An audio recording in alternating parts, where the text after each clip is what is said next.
Eu quero saudar a todos com a paz do Senhor. Estamos aqui no canal Defesa do Evangelho e hoje vamos abordar um assunto que muitos comentam e a gente não tem por hábito ler, analisar o que muitos comentam.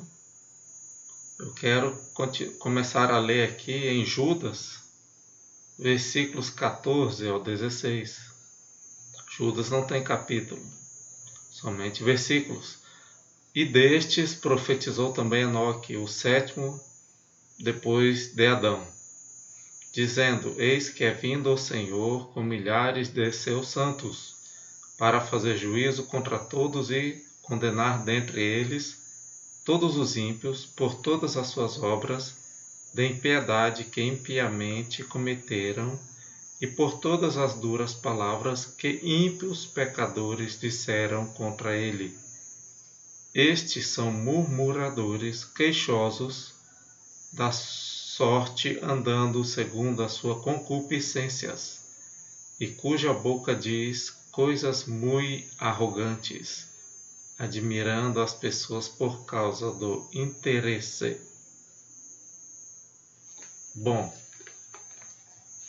o autor está citando aqui o livro de Enoque, capítulo de número 60. Esse livro há. Esse escrito, inclusive, ele foi achado junto com outros escritos. E por tradição oral, os autores o citam aqui, como aqui nós vemos em Judas. Tem um fundo de verdade? O livro de Enoque, sim, tem um fundo de verdade. Mas não podemos ter certeza que todas as coisas são verdadeiras. Mas há fundos de verdades que concordam com a Bíblia.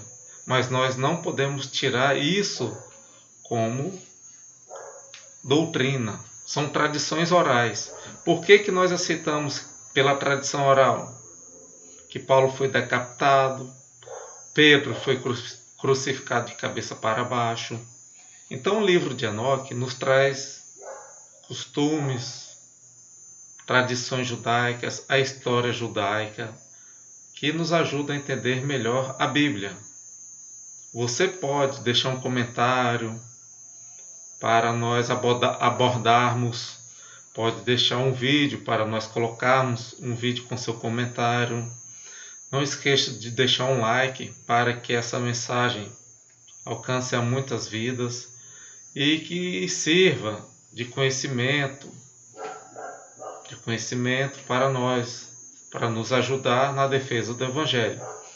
E para não ficar somente com minhas palavras, eu vou deixar aqui um estudo do Dr. Rodrigo Silva, arqueólogo, que ele explica melhor sobre o livro de Enoque.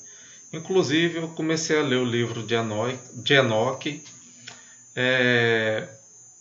pude compreendê-lo melhor através da história dos Hebreus, do autor Flávio Joséfo, que nos dá uma base sobre a história do judaísmo, sobre as tradições do judaísmo, como os livros apócrifos nos ajudam a entender melhor a doutrina da Igreja Católica. Não é verdade? Eu vou me resumir somente por aqui para não debater doutrinas. Eu vou deixar o vídeo, você assista e comente, deixe um like. Não esqueça de deixar um like e se inscreva no nosso canal, tá ok? Obrigado, a paz do Senhor. E aí, Leandro, tudo bem com você? Olha, meus parabéns pelo seu trabalho, eu fico feliz por participar aqui do seu canal. E eu soube que alguém questionou aí uma questão sobre os livros apócrifos de Enoque, aqueles livros pseudepígrafos, assim chamados, que foram escritos e que são até mencionados no Novo Testamento. A questão parece ser o seguinte, especificamente do livro de Enoque. Parece que alguém questionou, olha, a tradição oral ela é importante, porque a tradição oral dá para tirar muitas verdades dali. E se você quer desprezar o livro de Enoque, ô Leandro, assim parece que o argumento foi dado, você deve desprezar toda a tradição oral. Deixe-me começar aqui afirmando para você o que podemos afirmar do ponto de vista da arqueologia. O livro de Enoque, ele foi encontrado numa versão eslovênia, foi encontrado também numa versão hebraica antiga, alguns fragmentos em aramaico, e alguns fragmentos dele foram encontrados entre os manuscritos do Mar Morto. Eu tenho aqui uma tradução em inglês dos manuscritos do Mar Morto, e vários fragmentos do livro de Enoque estão aqui. Ele conta da história dos gigantes, por exemplo, e realmente ele traz a ideia de que os gigantes que havia na Terra seriam filhos de anjos com seres humanos. Isso está realmente no livro de Enoque ali. E um outro problema que alguns surgem é que, aparentemente, a Bíblia parece validar o livro de Enoque quando você o encontra citado na Epístola de Judas, quando ele fala, quanto a esses, foi também que profetizou Enoque, o 7º depois de Adão, dizendo, eis que veio o Senhor entre suas santas miríades, para executar o juízo contra todos e fazer convictos todos os ímpios acerca de todas as obras ímpias que impiamente praticaram e acerca de todas as palavras insolentes que os ímpios pecadores proferiram contra ele. Eu li Judas, verso 16. O interessante é que você pegar essa parte aqui, Enoque, o 7º depois de Adão, eis que veio o Senhor entre as suas santas miríades, essa parte aqui, Judas praticamente está citando, sim, o livro de Enoque, encontrado em Qumran. Nós temos um fragmento aqui, 1 Enoque, 60, verso 8. Ali realmente fala, vem o Senhor com suas santas miríades, o mesmo texto você encontra aqui. Bom, disto posto, agora vem a pergunta. Será que a Bíblia estava validando o livro de Enoque como sendo um livro inspirado por Deus, legítimo, verdadeiro? Segunda pergunta, a tradição oral é tão importante assim porque ela preservou a verdade de Enoque, por que não poderia preservar todo o restante? O primeiro ponto que nós vamos colocar é o seguinte, realmente a tradição oral ela tem o valor para preservar o cânon, quem falou isso está correto. Nós temos o cânon porque pessoas do passado que conviveram com o escritor bíblico viam pelos frutos que se tratava de um profeta verdadeiro. O cânon não foi, como dizem por aí, algo que foi criado posteriormente, somente em Niceia e tudo mais. Não, os judeus já tinham de longa data estabelecidos os livros que, como se diz em hebraico, os livros que sujam os dedos, isto é, livros que são sagrados e livros que não são sagrados. Tanto é que os judeus têm a tradição, os livros que são inspirados, sagrados, eles nunca colocam o dedo para ler. Eles usam, você já deve ter visto alguns rabinos fazendo isso aí, como se fosse uma caneta de prata, e na ponta tem uma mãozinha com um dedo assim, e ele vai lendo com aquilo ali, ele não toca na Torá. Essa tradição, que vocês dizem que é importante, de fato esta mesma tradição deixou bem clara que o livro de Enoque não era um livro que sujava os dedos, ou um livro inspirado. Tanto é que ele nunca entrou no cânon escriturístico dos judeus. Nem em Qumran, nem na Mishnah, nem no Talmud, há qualquer indício que o livro de Enoque fizesse parte dos livros inspirados, assim como Isaías, Jeremias, Lamentações e outros mais. Então o livro de Enoque definitivamente nunca foi considerado um livro sagrado. Nem pelo judaísmo, muito menos pelo cristianismo. Mas, Rodrigo, não foi escrito por judeus, não estava em Qumran?